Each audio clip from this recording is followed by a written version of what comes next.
I told myself I'd only stay an hour. Smile, eat a few shrimp skewers, compliment Carla's dress, and slip out before anyone had time to remember they didn't like me. It was her engagement party, after all. I wanted to be supportive, even if I wasn't exactly welcome. Not unwelcome either, just tolerated.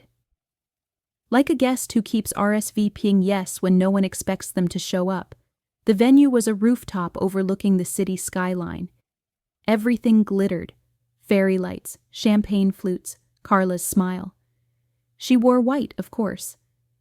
It was technically an engagement dinner, not a wedding, but she liked any excuse to dress like a bride. Her laughter floated over the rooftop like perfume. She looked beautiful. She always did. I stood by the perimeter, nursing a drink I didn't want.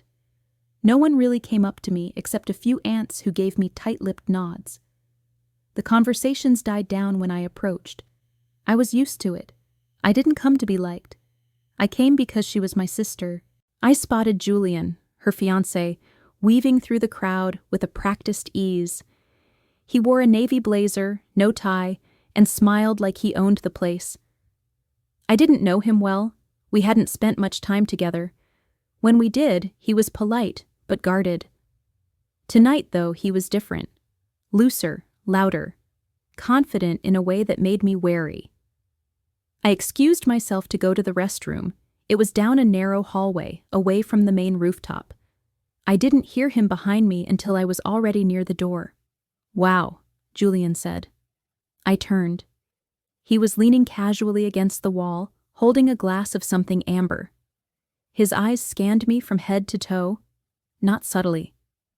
"Julian," I said, "everything okay?" He smiled, too long, too deliberately. Julian said, "You should have worn that dress sooner. I might have picked the wrong sister." I blinked. My mind scrambled to fill in some other meaning, some joke, some misfire, but his eyes didn't flinch. I said, "Excuse me?" Julian chuckled, swirling his drink. Julian said, "Relax. It's a compliment. Don't act like you don't enjoy turning heads." I stared at him, then said, "You're engaged, to my sister." Julian shrugged and took a sip. Julian said, "Doesn't mean I'm blind." That was it. I didn't respond. I just walked into the restroom, locked the door behind me, and gripped the edge of the sink until my knuckles went white. I stayed there for 5 minutes, long enough to breathe, long enough to question whether I was overreacting. Maybe he was drunk. Maybe I'd misheard. But no, I'd heard him. And worse, he meant it. When I finally emerged, he was gone. I went back to the party. The lights felt too bright, the music too loud.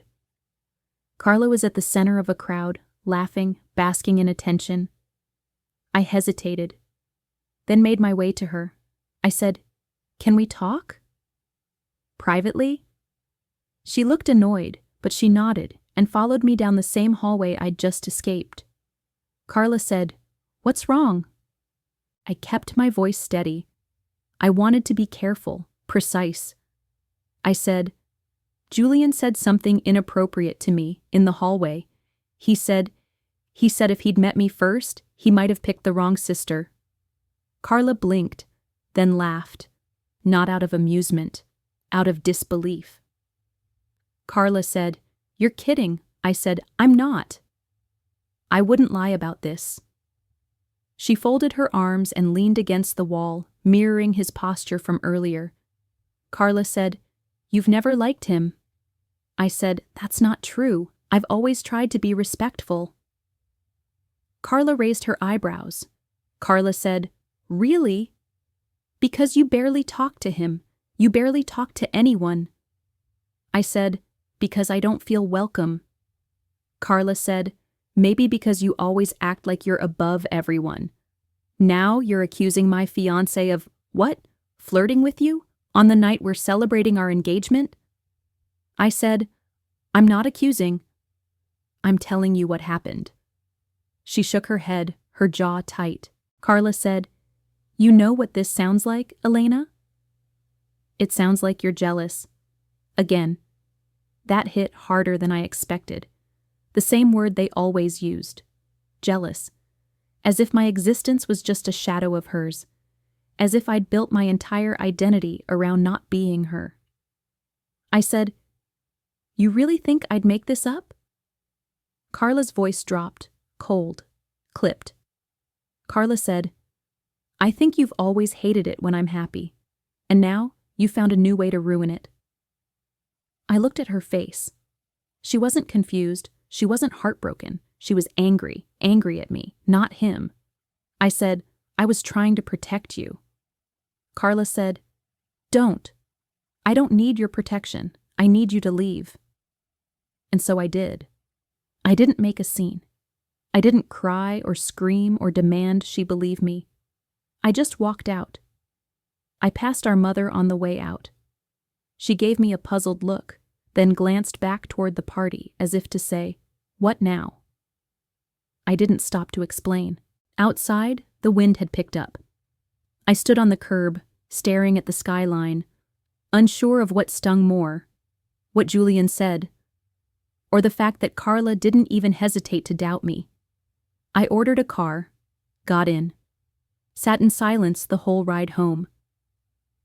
That night, I lay awake staring at the ceiling, repeating his words in my mind, trying to make them mean something else. But they didn't. And the worst part wasn't that Julian had said it. It was that my sister, my own sister, had looked me in the eye and decided I wasn't worth believing. Before I continue my story, let me know in the comments if you were ever betrayed by your family. I always read all the comments. Also, if you enjoy, subscribe. It will really help the story reach more people. You don't just wake up one day and realize your family doesn't believe you. It's a slow, quiet education. A lesson taught in glances, in tones, in which stories get remembered and which ones don't. Carla was born with golden light on her. Even as a child, people leaned toward her. She smiled easily, laughed on cue, cried with perfect timing. By the time she was 5, our relatives called her Little Miss Sunshine. By the time she was 10, our mother was saying things like, "Carla just has a natural charm, doesn't she?" When I was 10, I was told to smile more, that I looked tired, that I should let Carla speak because she was better with people.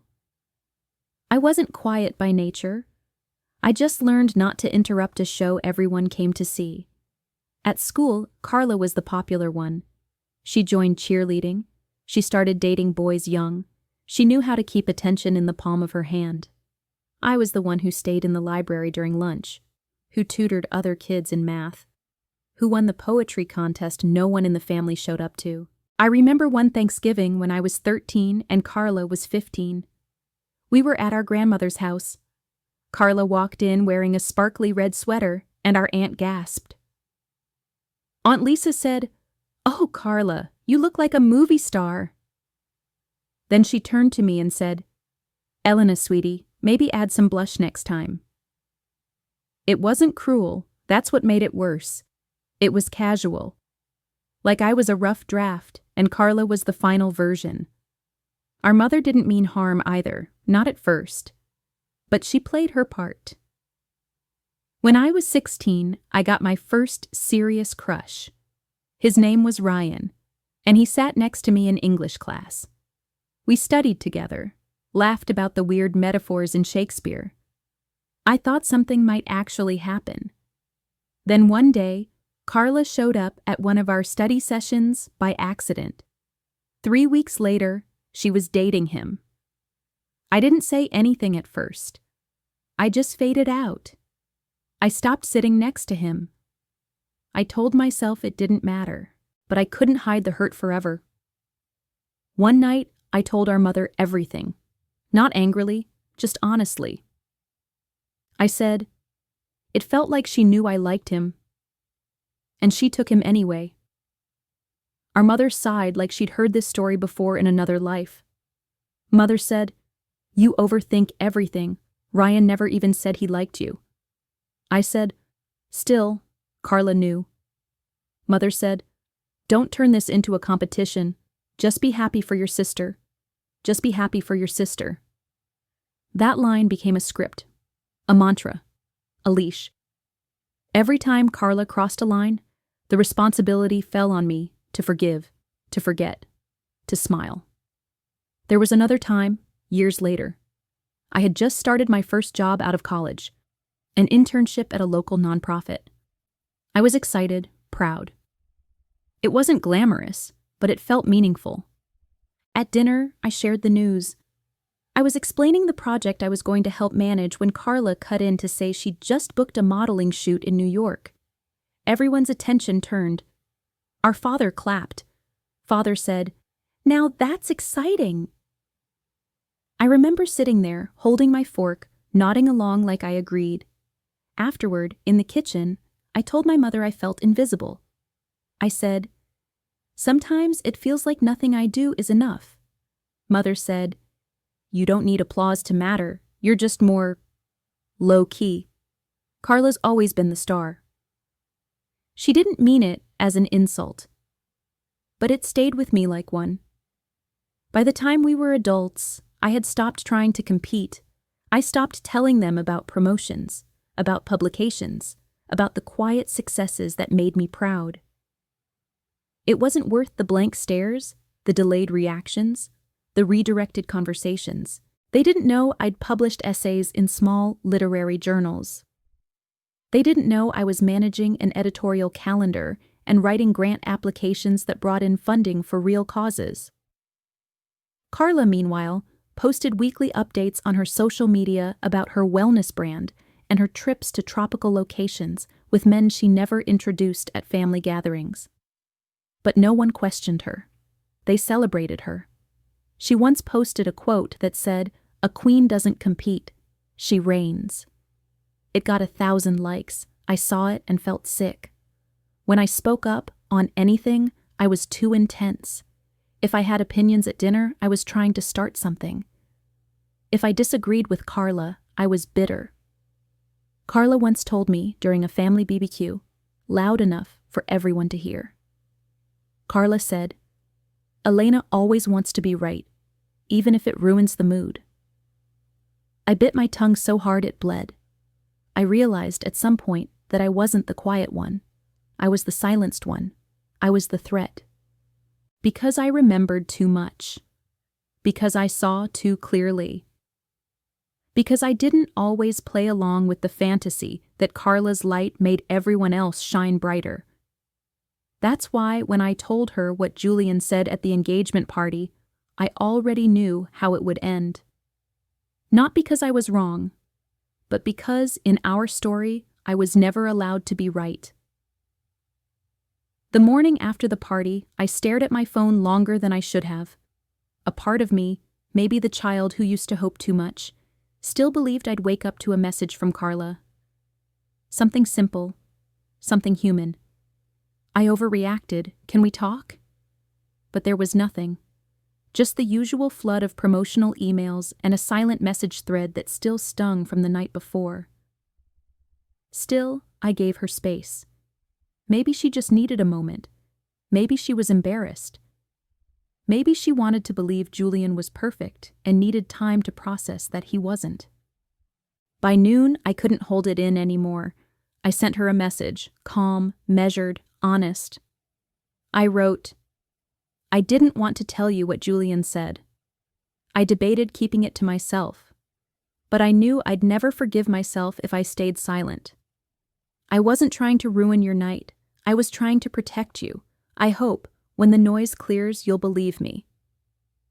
I watched it deliver, then locked my screen. I told myself I wouldn't check, that I'd give her time. But of course I checked. Every 20 minutes. Nothing. Later that day, I saw she had posted a photo from the party. Her and Julian, beaming, his arm around her waist. The caption read, "Surrounded by love. Thank you to everyone who made last night unforgettable." Everyone. That word echoed in my mind like a stone skipping across water. Everyone except me. I checked our message thread again. Still unread. Around dinner time, my phone rang. It was my mother. I paused before answering. I knew better, but a tiny part of me thought, maybe she was calling to ask what really happened. Maybe she wanted to hear my side. I picked up. The first words out of her mouth were, "What were you thinking, Elena?" I sat down on the edge of the bed. "What do you mean?" I asked, even though I already knew. She didn't ease into it. "Carla called me in tears last night. You accused her fiancé of flirting with you? On the night of their engagement?" "I told her what he said to me," I replied. "That's all." "You've always had a habit of reading too much into things," she said with a sigh, as if this was just another episode in a long-running show she was tired of watching. "I didn't imagine it," I said. "He told me he might have picked the wrong sister. That's not a stretch. That's a fact." "You're 31, Elena. Isn't it time to stop creating drama? You could have just let it go." I felt something rise in my throat, something raw and hot, but I swallowed it down. "So I should have stayed quiet? Pretended nothing happened?" "You could have waited," she snapped. "Why now? Why ruin her moment?" "There's never a right time to tell the truth when no one wants to hear it," I said. My voice was calm, but something in me cracked a little. Then came the line that sealed it. "You've always struggled to let Carla be happy," my mother said. That was it. That was the heart of it. Not whether Julian actually said what he said, not whether I had a right to feel hurt, just the belief that my presence, my truth, my very existence was somehow a threat to Carla's joy. I didn't say goodbye. I just hung up. Afterward, I stared at my phone for a long time. I wanted to text Carla one last time, just something small. Some part of me still wanted to reach across the wreckage, to try one more time to be understood. But when I opened our message thread, I saw it. I'd been blocked. I checked her social media. Blocked there too. And then it spread like a slow virus. An aunt removed me from a shared family photo album. A cousin unfollowed me. Someone posted one of those vague, passive-aggressive quotes. Some people will do anything for attention and still wonder why they're alone. I knew who it was aimed at. I didn't respond. I didn't defend myself. I opened the family group chat we'd had for years. Carla, our mom, a few cousins, the usual holiday banter, birthday wishes, Sunday brunch plans. The last message in the thread was a picture of Carla holding up her engagement ring. Everyone had replied with heart emojis and congratulations. I hadn't said anything then. I hadn't known what to say. Now I did. I left the conversation, quietly, no message, no explanation. Then I deleted the thread altogether. I thought I'd cry. I didn't. I stood in my kitchen and made tea. I watered the jade plant in the window. I answered 2 emails and scheduled a dentist appointment. I did all the little things that make a day seem normal. But that night, I lay in bed and stared at the ceiling, just like I had after the party. Only this time, the silence felt different. It didn't feel hollow. It felt clean. They had shut me out. And for the first time, I realized I didn't have to bang on the door. I didn't have to prove anything. I didn't have to explain myself to people who had already decided who I was. I wasn't crying. I wasn't raging. But something inside me had shifted. Something old had been broken. And something sharp and quiet had started to take its place. Not hatred, not revenge, just clarity, just the beginning of something I hadn't felt in a very long time. A fire. Not to burn them down, but to build something better. For myself. After the silence came the clarity. I stopped trying to be understood. That part of me, the part that wanted to be heard, believed, forgiven, was gone. Something colder took its place. Not bitterness, not cruelty. just a deep and quiet refusal to let the truth die in someone else's shadow. I didn't want to argue anymore. I wanted proof. So I started watching Julian. Not in person. I wouldn't risk being near him again. But online, that was a different story. He had no idea I'd created a fake profile. A woman named Isabel. Brown hair, soft smile, vague bio. I used a stock photo with just enough realism, someone average, approachable, the kind of woman Julian would assume he could impress. I made the account on a dating app I knew he'd be on, the kind that markets itself to professionals who just want to unwind. I set the location filter to match his neighborhood. Then I waited. It didn't take long. 2 days later, I matched with him. I still remember the first message he sent. Julian wrote, "You seem familiar. Do we know each other, or do I just wish we did?" I stared at the screen. My stomach turned. He didn't recognize the photo, of course, but the tone, the audacity, that was him. I didn't need to fake a reaction. I was already nauseated. I replied as Isabel, friendly, flirty, just enough to keep him interested. He escalated quickly. Within a week, he was sending shirtless selfies and asking if I liked hotel bars. One night, he messaged, "I don't usually do this, but I've got a room booked Friday night at the Redmond. If you're free, I'll be there. No pressure, but the minibar's on me." That was the line that made me set the phone down and walk to the kitchen to splash cold water on my face. He hadn't even tried to hide it. I screenshot everything. Every line, every image, every timestamp.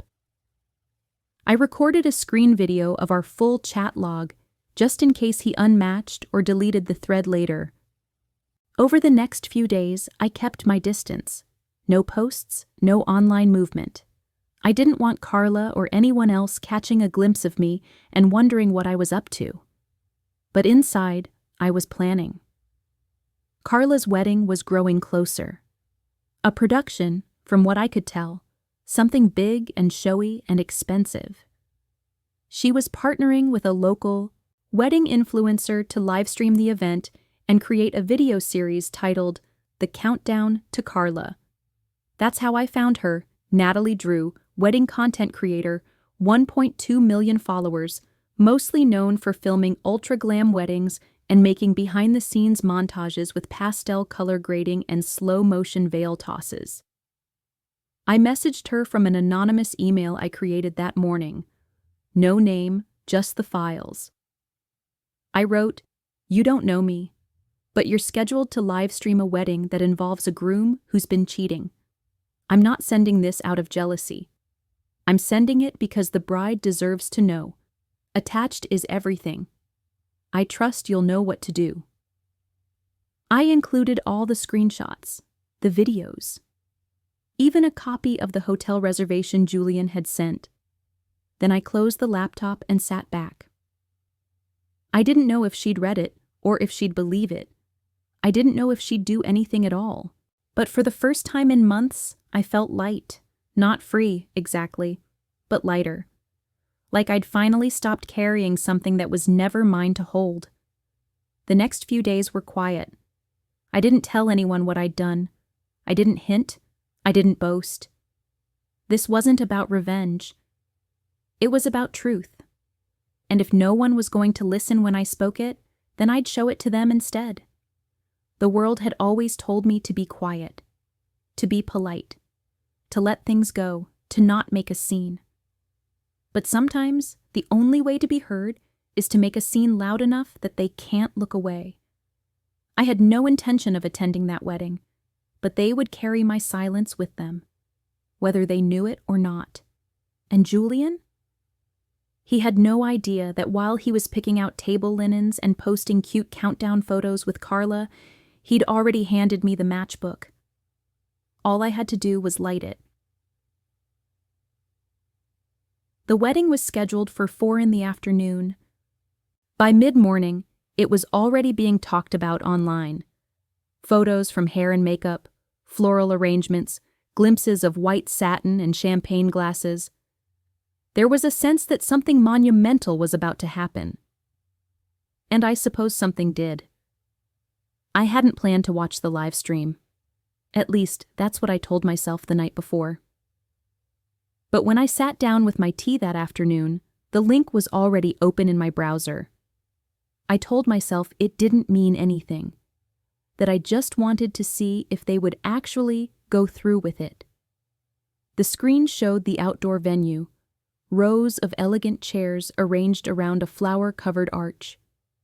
The sky was clear, soft gold from the late-day sun. People were settling into their seats, smiling, laughing. Every detail was perfect. As if the entire event had been plucked from a magazine spread. Carla appeared next, stepping into frame with our mother. She wore white, of course, sleek, modern, shimmering. Her makeup was flawless, her smile polished. She looked exactly how she always imagined she would on this day. Julian stood waiting beneath the arch, hands folded, confident as ever. If he was nervous, it didn't show. I watched from my apartment, curled on the couch, the laptop glowing in front of me. My apartment was quiet except for the low hum of traffic outside and the occasional clink of my spoon against the mug. They exchanged vows. People cried. Someone laughed at the wrong time, and Carla gave them a playful glance before turning back to Julian with misty eyes. And then came the reception. That's when the screen on my end briefly cut to black. I thought it was a glitch, a normal live stream hiccup. But then something else happened. The footage resumed not with dancing or speeches, but with a pre-edited video reel that the team had prepared.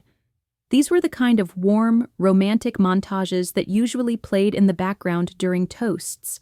Carla and Julian feeding each other cake during a tasting, posing in front of a vintage car, walking hand in hand through autumn leaves. People clapped. Some wiped their eyes. It was sentimental and well-timed. The music swelled. And then, just as the reel was about to fade into the first dance, a flicker. The screen stuttered. Then it glitched again. The music cut out. And then, without any announcement or warning, the footage changed entirely. First came a line of text, white against a black screen. You deserve to know the truth. At first, people were confused. The live stream comments went quiet. The camera stayed pointed at the reception space, where guests were murmuring and glancing at each other. Then the next image appeared. It was a screenshot of a message from Julian. A message I had read a dozen times, one I would never forget. He had written, "If I'd met you first, things might have turned out very different." Then came another message. A hotel reservation, a room number, a photo of a keycard.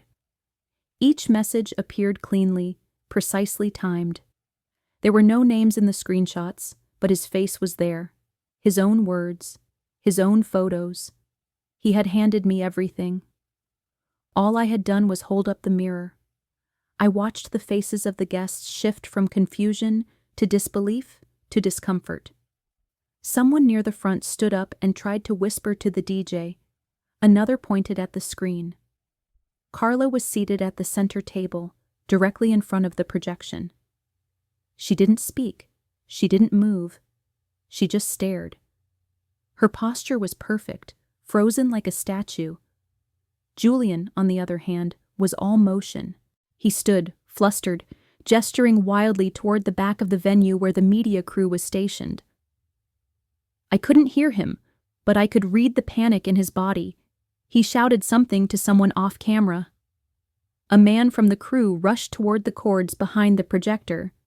But it was too late. The final clip rolled. Julian's voice, saved from a voice note. I just need one night. You'll be discreet, right? I can't afford drama. Then, silence. A final line of text appeared on the screen. This content was submitted anonymously. The bride deserves honesty more than a perfect night. And then the screen went dark. The live stream feed ended 10 seconds later, cut completely. On my screen, everything returned to silence. I sat very still on the couch, my hand wrapped around the now lukewarm mug. I didn't smile, I didn't move, I didn't even exhale for a while.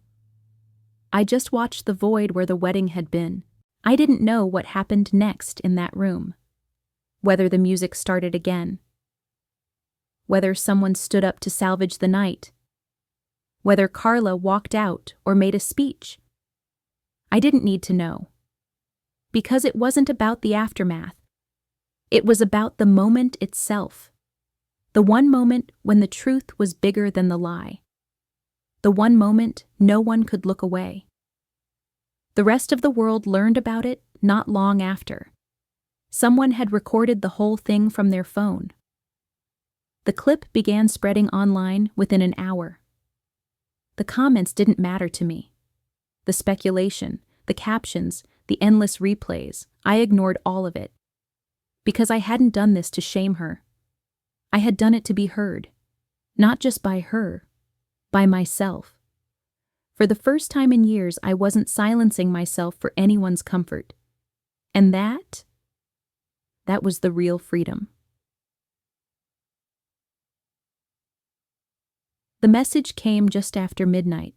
I was still awake, lying in the dark with my phone face down on the nightstand.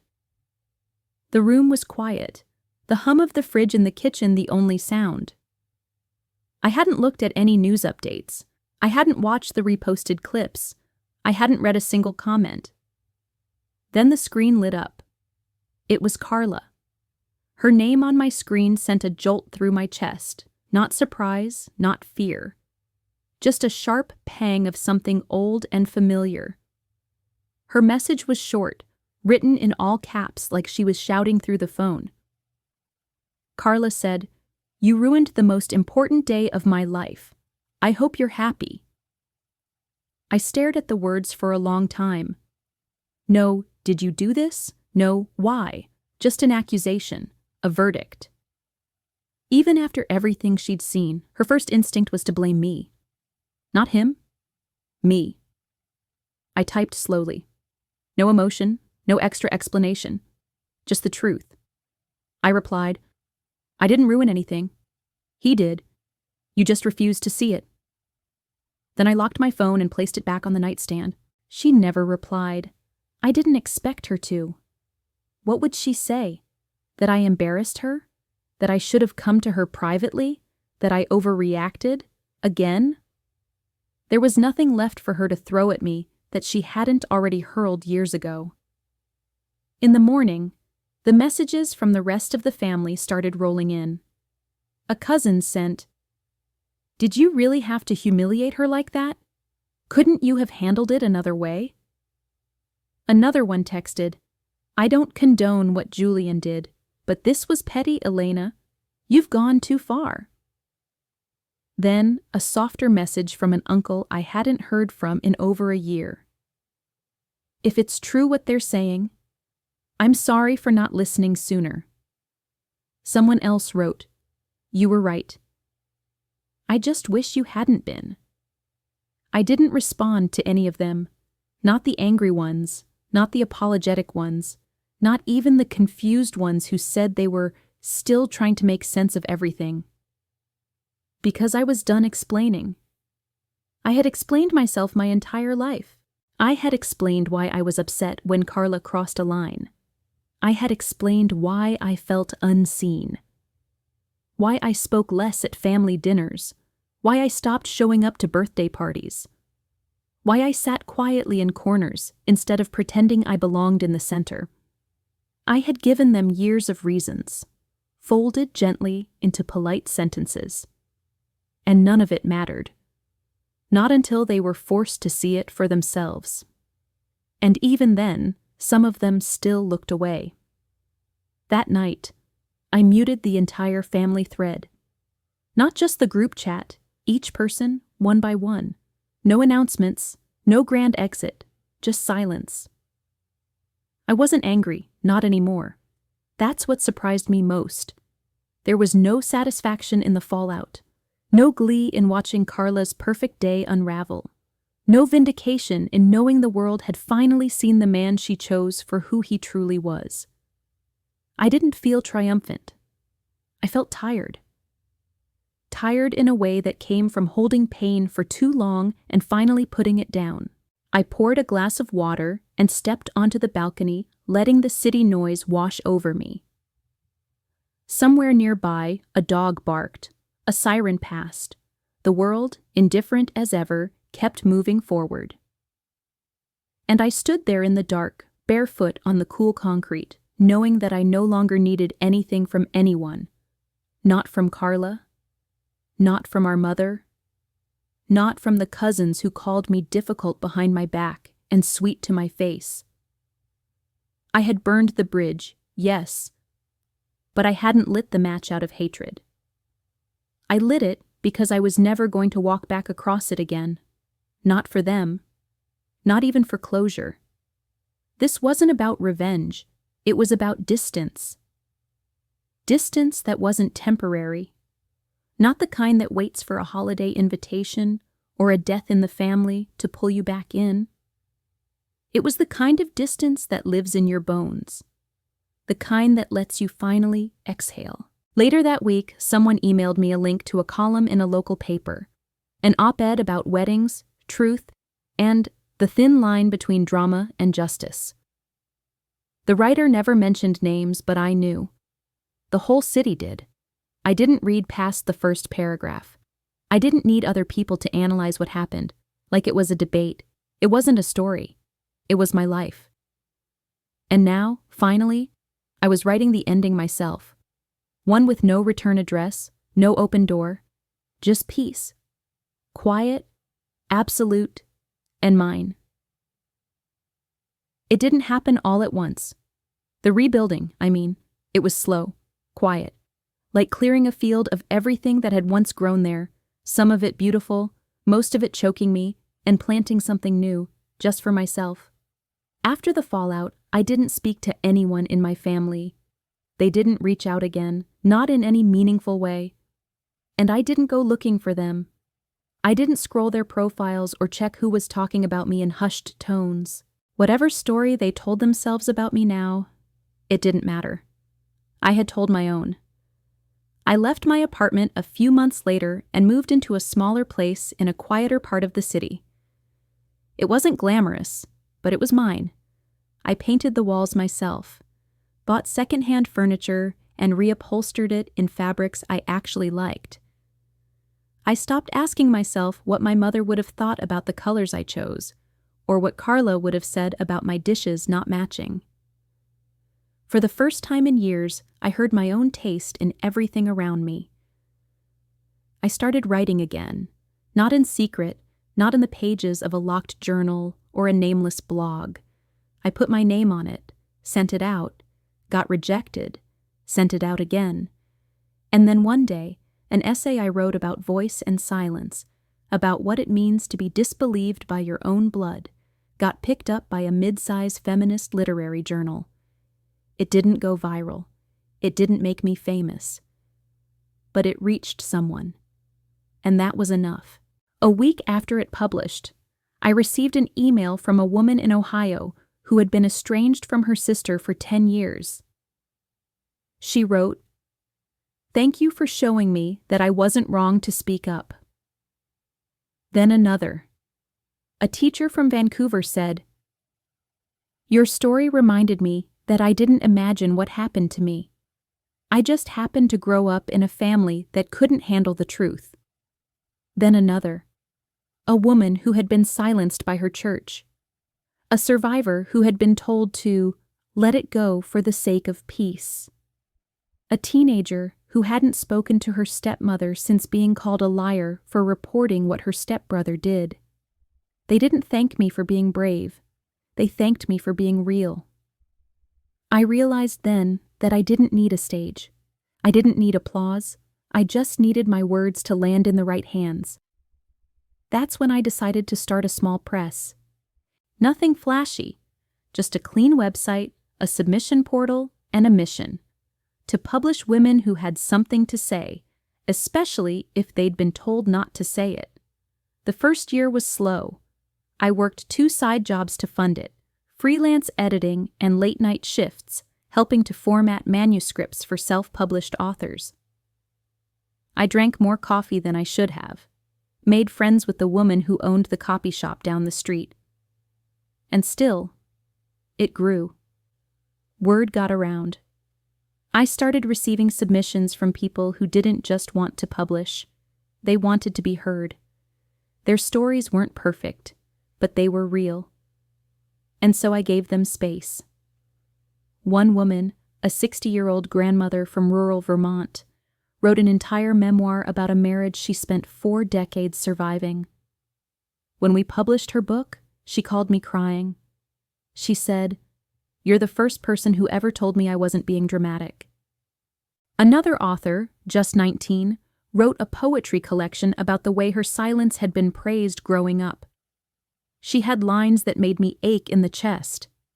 When she saw her name in print for the first time, she sent a photo of herself holding the book in front of her face, grinning so hard she was almost blurry.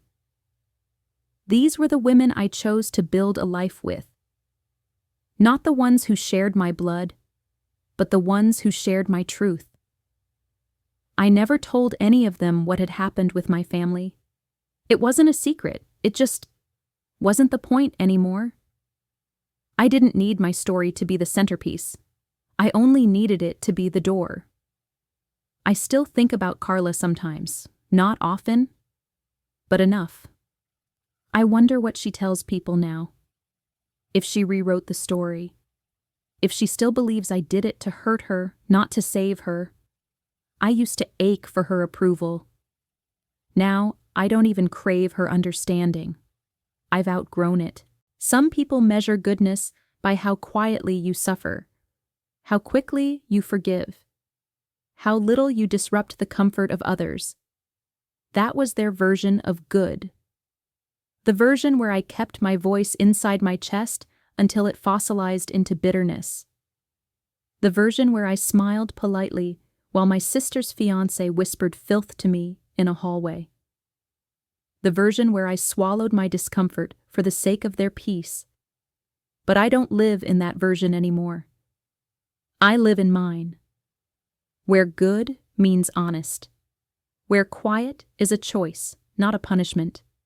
Where being difficult is just another word for being unwilling to lie. A few days ago, I received another email, this one from a mother of 2 in her 40s. She wrote, "Your story helped me say something I've been holding in for 20 years.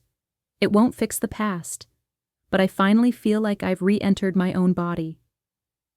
I wrote back simply, "You were always in your body. It just took this long for someone to stop talking over it. They may never accept me, but I accept myself, and that's more than enough."